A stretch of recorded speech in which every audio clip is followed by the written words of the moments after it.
హైదరాబాద్ మాదాపూర్లోని ఓ బార్లో మద్యాన్ని కల్తీ చేస్తున్న సిబ్బందిని ఎక్సైజ్ స్పెషల్ టాస్క్ ఫోర్స్ పోలీసులు అదుపులోకి తీసుకున్నారు. స్థానిక అయ్యప్ప సొసైటీలోని ట్యూబ్ బార్లో అధిక ధర మద్యం బాటిళ్లలో తక్కువ ధర మద్యాన్ని బార్ సిబ్బంది కలుపుతున్నారు. దీనిపై పక్కా సమాచారంతో ఎక్సైజ్ స్పెషల్ టాస్క్ ఫోర్స్ పోలీసులు దాడులు నిర్వహించారు. బార్లో ₹1,48,000 కల్తీ మద్యం బాటిల్స్ ను స్వాధీనం చేసుకున్నారు. ట్యూబ్ బార్ యజమాని, బార్ మేనేజర్ సహా బార్ సిబ్బందిని ఎక్సైజ్ పోలీసులు అదుపులోకి తీసుకుని కేసు నమోదు చేసి దర్యాప్తు చేస్తున్నారు.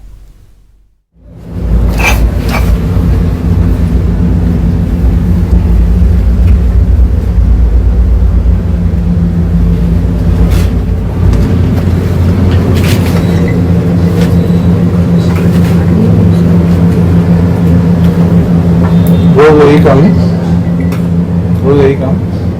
कितने दिन के एक बार करते हैं? पार्टी